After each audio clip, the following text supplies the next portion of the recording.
The Insight Views. On an ordinary August morning in Lancaster, South Carolina, police officers responded to a quiet residential street lined with oak trees and weathered mailboxes.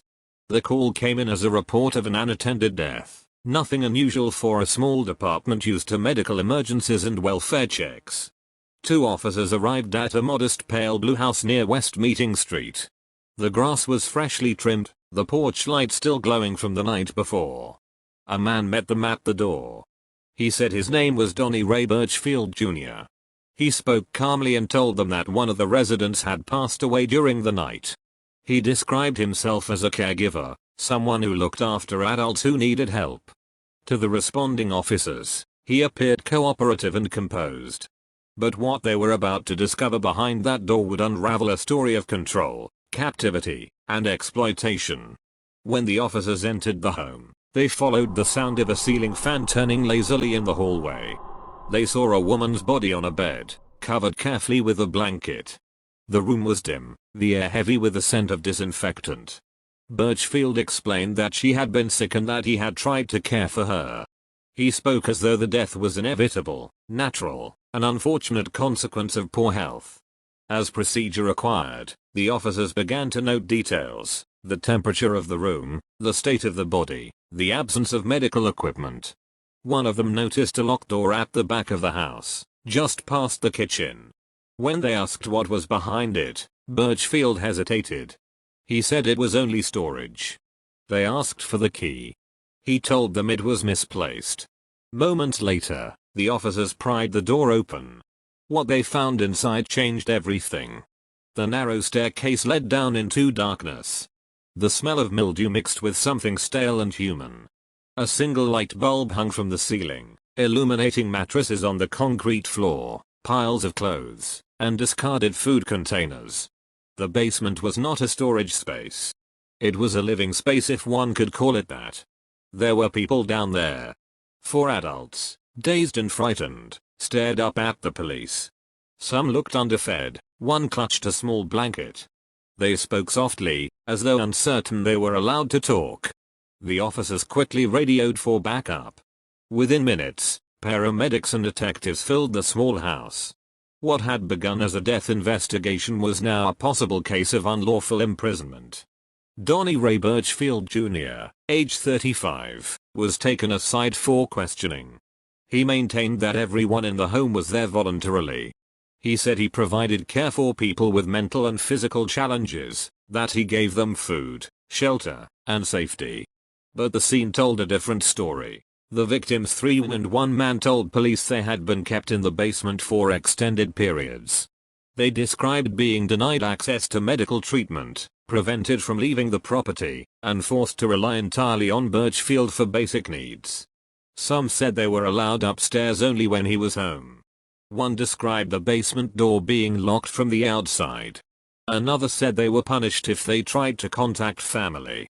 When investigators heard those accounts, they realized the death they had come to investigate might only be one part of something much darker.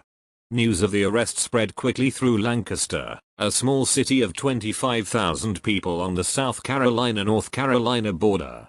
It's a quiet community where most people know each other by name, where gossip moves faster than official reports. At first, the idea that someone had been held captive in a local home sounded impossible. Lancaster is the kind of town where people wave at passing cars and borrow sugar from next-door neighbors. But as details emerged, disbelief turned into shock. The suspect was not a stranger passing through town. He was one of their own.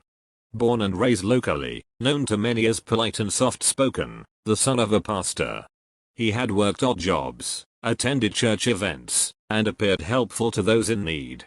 Few suspected that behind the walls of his house, people were living under his control. Investigators soon learned that Birchfield had been acting as a caregiver for at least 2 of the victims, a man and woman described legally as vulnerable adults. Under South Carolina law, that means individuals who, because of physical or mental limitations, cannot fully protect themselves from abuse or neglect. He had access to their bank accounts and reportedly held power of attorney. The other 2 victims were women who had been romantically involved with him at different times. One relationship, according to police documents, dated back nearly a decade. Each of the four described a pattern that began with help and ended in control. At first, Birchfield offered food, shelter, and guidance. Then, little by little, he restricted movement, communication, and money. Phones were taken away. Family visits stopped. Their dependence deepened until leaving seemed impossible. When investigators searched the property, they found evidence of that control everywhere. Locks on interior doors. Security cameras angled toward exits. A small handwritten list of house rules taped near the basement stairs. Among them were instructions about cleaning, silence, and obedience. It was not the home of a caregiver, it was the home of a warden.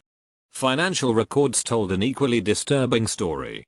Authorities allege Birchfield had used the victim's money for his own benefit, transferring more than $11,000 to his accounts, paying his credit card bills, and shopping online. He allegedly used one victim's benefits to purchase electronics and household goods. It wasn't just control of their bodies, it was control of their identities. The woman found dead upstairs had reportedly been in a relationship with Birchfield for several years. She was, by all accounts, dependent on him for medical care and income. Her health had been deteriorating, yet there was no record of recent doctor visits or prescriptions. The coroner's report was pending, but officers noted that her body showed signs of neglect. If the autopsy revealed starvation, dehydration, or untreated illness, the charges could escalate from neglect to homicide. Police Chief Don Roper told reporters that the investigation was far from over. "This is one of the most disturbing cases we've seen," he said. "It's a reminder that abuse can happen behind any door, even one that looks ordinary." Neighbors later admitted they had rarely seen anyone at the house besides Birchfield. He mowed the lawn himself, collected mail quickly, and kept the blinds drawn. Occasionally a light flickered in the basement window, but no one thought much of it. A neighbor across the street recalled seeing two women outside once, years earlier, but they never spoke. In a small town where people mind their own business, privacy is sacred, and that privacy may have allowed the abuse to continue unchecked. After the arrest, reporters flooded Lancaster looking for answers. Who was Donnie Ray Birchfield Jr.? Why did no one notice? And how could four adults be controlled for so long without intervention? Court records revealed no significant prior criminal history. He was educated locally, occasionally attended church with his family, and seemed to live a quiet life. To some, that made the allegations even harder to comprehend. To others, it fit a familiar pattern, the abuser who hides in plain sight, blending in while committing cruelty behind closed doors. The surviving victims were taken to a local hospital for evaluation. Doctors documented malnutrition, dehydration, and signs of long-term neglect. Counselors were brought in to assess psychological trauma. One of the women reportedly told authorities she felt free for the first time in years. Another simply asked if she could go outside and sit in the sun. Those details never made the nightly news, but to investigators, they were the most powerful evidence of all the human proof that captivity had been real. As detectives built their case, they discovered that some of the victims had been estranged from family for so long that no one had reported them missing. Birchfield allegedly used that isolation to his advantage. He told them their relatives didn't care, that police would side with him, that leaving would mean losing everything. It was a manipulation as old as control itself. Replace the victim's reality with your own. By the time officers opened that basement door, years of psychological conditioning had convinced those adults that freedom was either impossible or dangerous. The Lancaster County Sheriff's Office coordinated with the state's Adult Protective Services to ensure the survivors received ongoing care. Officials promised a thorough review of how the situation had gone unnoticed. Behind closed doors, social workers and investigators reviewed what could have been missed: medical visits skipped, benefits redirected, welfare checks signed off without inspection. Each oversight was another thread in the web Birchfield had woven. In interviews with local media, residents expressed guilt as much as outrage. One woman said, "You always think, if something bad was happening nearby, I'd know. But I didn't." That sense of disbelief resonated across the community. It raised uncomfortable questions about responsibility, how much people should intervene, when suspicion becomes duty, and whether the systems designed to protect vulnerable adults are strong enough to detect hidden abuse. Donnie Ray Birchfield Jr. was charged with neglect of a vulnerable adult, false imprisonment, and exploitation. Investigators hinted at possible identity theft charges, and the coroner's findings could add homicide to the list. He was booked into the county detention center, bond set at $150,000. When he appeared in court, he spoke little.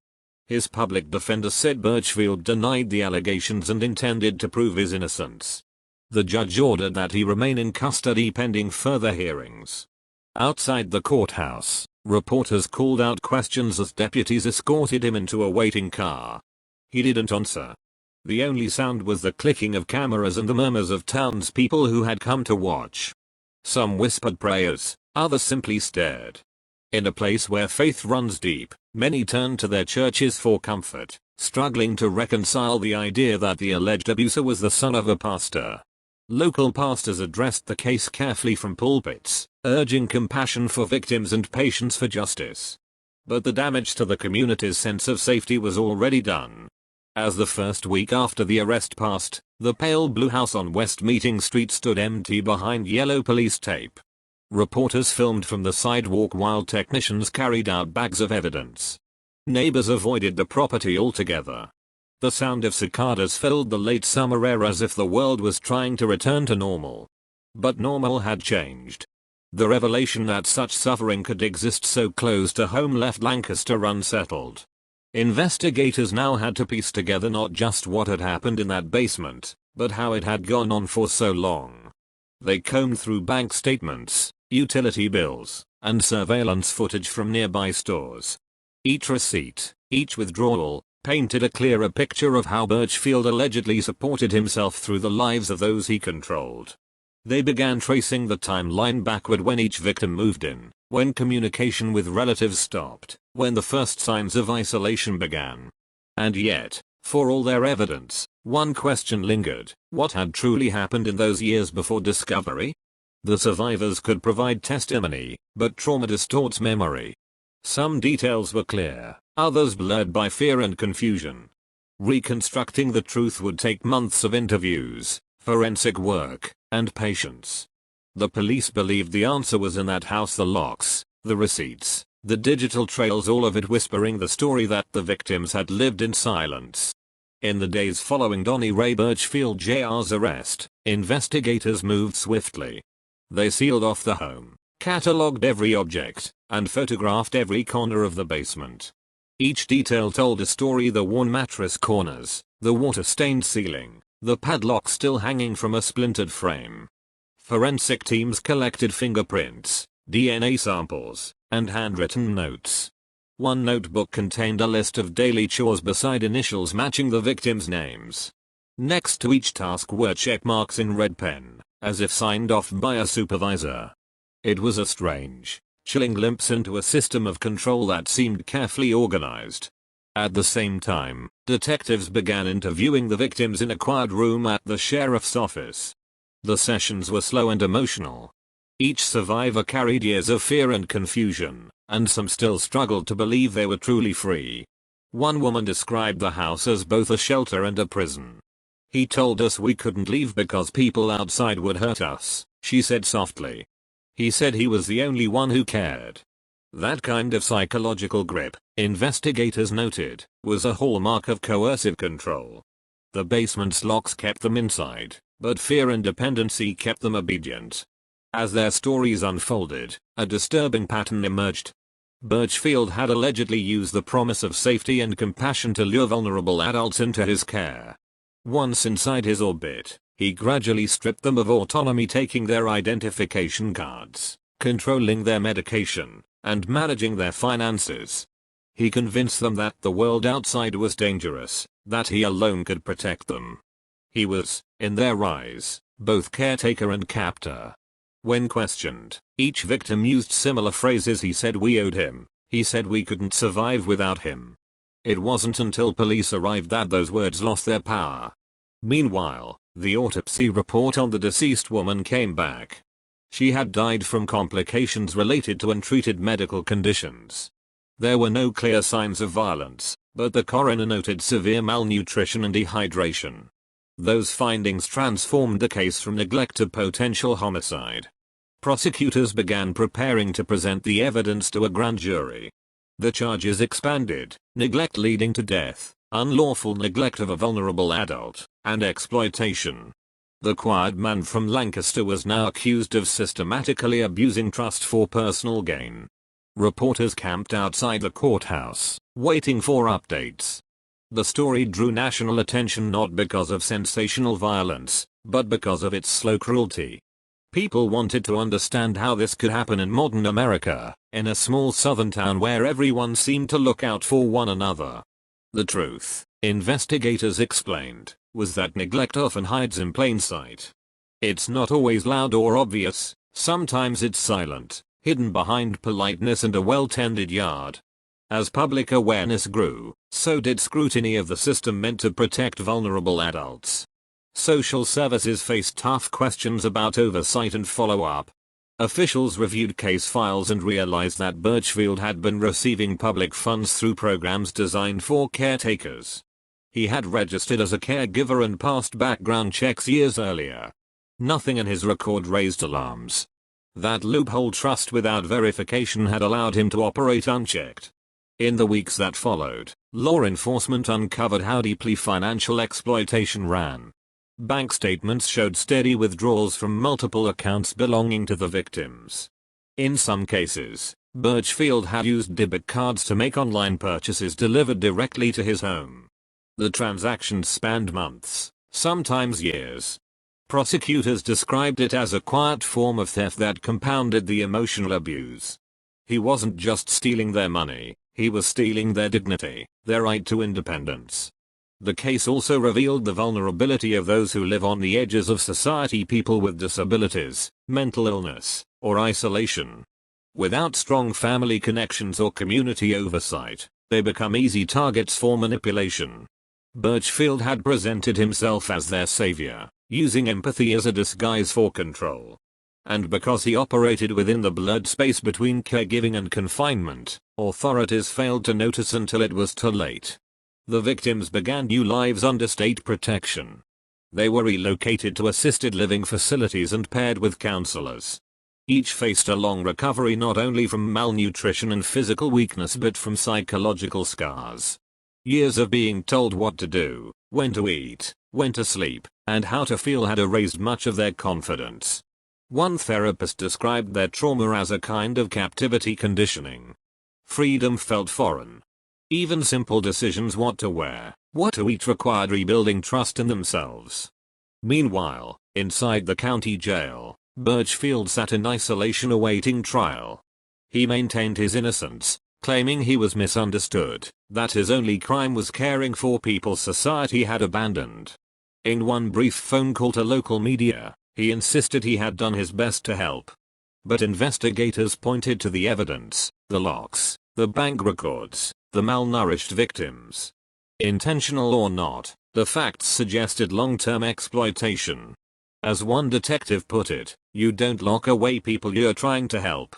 As the months passed, the case slowed to the rhythm of court calendars and procedural delays. Witness statements were transcribed, forensic reports finalized, and financial records analyzed. The prosecution prepared to argue that Birchfield had created a private system of dependency designed to enrich himself. The defense, on the other hand, planned to argue that the victims were free to leave and that their financial contributions were voluntary. It would become a case not only about crime but about the blurred boundaries of caregiving and control. In Lancaster, the community still struggled to make sense of it. Neighbors spoke about the house in hushed tones, as if it had become a symbol of something they didn't want to believe could happen. Parents told their children to stay away. Church leaders used the tragedy as a lesson in vigilance, urging congregants to look after one another more closely. The story became less about one man's crimes and more about the fragility of trust in small communities. When the grand jury met, they handed down multiple indictments: neglect leading to death, financial exploitation, false imprisonment, and abuse of a vulnerable adult. Each charge carried the weight of years in prison. Birchfield entered a plea of not guilty. His trial date was set for the following year. But even before testimony began, the damage was already done. The survivors had lost years of their lives, and the town had lost a sense of innocence. Journalists began comparing the case to others across the country, instances where caretakers, landlords, or supposed guardians exploited those in their care. It revealed a troubling pattern: underfunded oversight, outdated laws, and the assumption that kindness equals safety. Experts in social work called for reforms. They argued that states must better monitor individuals who claim to care for vulnerable adults, especially when money or housing is involved. The Birchfield case became a catalyst for those discussions, a real-world example of how compassion without accountability can turn into captivity. In the months leading up to trial, prosecutors quietly built their narrative. They assembled witness lists, forensic evidence, and hours of testimony. Among the most compelling pieces was a recording taken by one of the victims weeks before the arrest. In it, Birchfield's voice could be heard shouting commands ordering silence, accusing one woman of disobedience. It lasted less than 2 minutes but painted a vivid picture of control and fear. When investigators played the clip in court, even the defense attorney remained silent. As the trial began, spectators filled the small courtroom. The victims took the stand one by one, their voices steady but fragile. They described years of confinement and manipulation. One said she would sometimes sit by the basement window, staring at the small rectangle of daylight on the wall, wondering if anyone would ever find her. Another testified that Birchfield told them police would shoot them if they tried to escape. The testimony was devastating. Each word chipped away at the image Birchfield had built of himself as a caring provider. When it was his turn to testify, Birchfield repeated that he had only tried to help.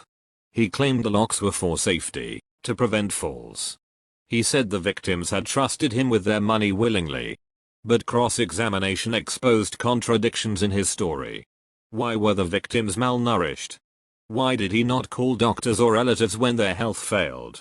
Why did he restrict access to phones and keep the door locked from the outside? His answers, rambling, inconsistent, only strengthened the prosecution's case. After 2 weeks of testimony, the jury deliberated for less than a day. They found him guilty on multiple counts, including neglect of a vulnerable adult leading to death and exploitation. When the verdict was read, the victims sat quietly in the gallery, some holding hands. Birchfield showed little emotion. He was sentenced to lengthy prison term. The judge called his actions a profound betrayal of trust. The courtroom was silent as deputies led him away. In the months that followed, Lancaster slowly moved on. The Blue House was eventually sold, renovated, and repainted a brighter color. New residents moved in, unaware of the past. But for those who remembered, the case remained a warning, a reminder that evil doesn't always announce itself with violence. Sometimes it hides behind good intentions. The survivors continued their recovery. They received therapy, stable housing, and new identification documents. Some reconnected with relatives who had thought they were gone forever. Others chose privacy, preferring to leave the past behind. Officials involved in the case said the courage of those victims changed local policy. Adult Protective Services now requires more frequent welfare checks, and community training programs teach residents how to recognize signs of coercion. In interviews months later, one of the victims reflected on her experience. She said, "I thought he was saving me. But he was just keeping me." Her words summed up the tragedy: how easily care can be twisted into captivity when trust falls into the wrong hands. Donnie Ray Birchfield Jr. will spend years behind bars. His story fades from headlines, but its lesson remains etched in the town's memory. Behind any closed door, there could be silence hiding suffering. And sometimes, the only difference between help and harm is who holds the key. The Insight Views. Sharper focus. Deeper insight. Uncovering stories, revealing truths. Turning headlines into understanding.